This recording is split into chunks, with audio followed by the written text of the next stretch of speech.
Nisma e kryetarit të Gjykatës së Lartë Sokol Sadushi për rishikimin e praktikës gjyqësore mbi masat e paraburgimit ka nxitur debat mes juristëve dhe reagime të ndryshme në opinionin publik. Gjatë një leksioni me studentët e drejtësisë në Shkodër, Sadushi sqaroi se Nisma synon përditësimin e vendimeve unifikuese të vitit 2019 në përputhje me ndryshimet ligjore dhe standardet ndërkombëtare. Ai hodhi poshtë pretendimet se ajo favorizon zyrtarët e lartë tashmë të arrestuar dhe shtoi se Nisma nuk e dëmton luftën kundër korrupsionit apo krimit të organizuar, por synon rritjet standardit të vendimarrjes në drejtësi.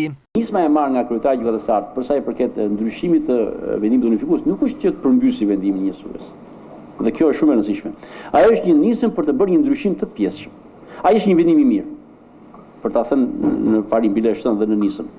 Ai është një vendim i mirë sepse ai ka bërë trajtimin e masave të sigurimit. Dhe për më tepër në mënyrë të veçantë, jurisprudenca e Gjykatës së Strasburgut na ka vendosur në një pozicion të vështirë dhe nuk ka lidhje fare, pavarësisht lojës mediatike, politike që pse Nisma tani etj. Nisma është marrë tani, duhet ishte marrë më parë. Gjykata e Strasburgut, ne nuk themi, nxori vendim Strasburgu sot, ne nuk themi që këtë vendim menjëherë sot ne ta marrim sepse do kohën e vet çdo gjë. Por në 2023 nxori një vendim, nxori në 2024, në 2025 kanë nxjerrë 3 vendime. 3 vendime që janë shumë të rëndësishme. Ju lutem lexojeni ato 3 vendime. Përpara se të krijoni një ide se çfarë është nisëm. Po të lexoni ato 3 vendime, thelbi është ky. Strasburgu thotë, jo të lirojë njerëzit nga burgu, padrejtisht. Nuk thot Nisma e kryetarit Gjykatës së Lartë që të lirojë njerëzit nga burgu. Absolutisht nuk është kjo. Nisma ka të bëjë me këtë gjë. Një person që do të arrestohet, që do të jepet arrestin në burg, ka detyrimin prokurori dhe gjykata në mënyrë të veçantë të japi arsye pse arrest në burg. Dhe jo të thuhet që vlerësohet që arresti në burg është masa mbrapërshtatshme dhe kaq. Po të keni parë ju, vendimi gjyqësor kështu janë. Një pjesë që vlerësohet si përshtatshme. Përse?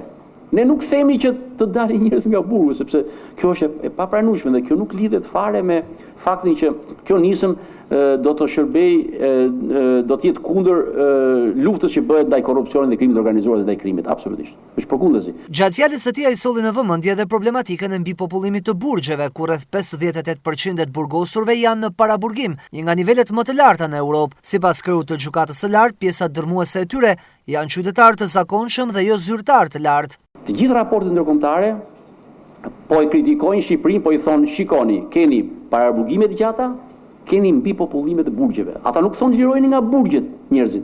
Absolutisht. Tregoni të kujdesshëm që të jepni masat e sigurimit që janë të përshtatshme. Nga 100% e paraburgosave, 97% janë prokurie zakonshme, pra populli thjesht, 3% janë pjesë e funksionarëve të SPAK-ut, që i ka SPAK-u, që ta kuptoni. 3%. 97% janë qytetarë të thjeshtë. Dhe këtu duhet të shqetësohemi të gjithë. Dhe nuk duhet të shqetësohemi që ky vendim ka lidhje me funksionar konkret. Nuk ka lidhje.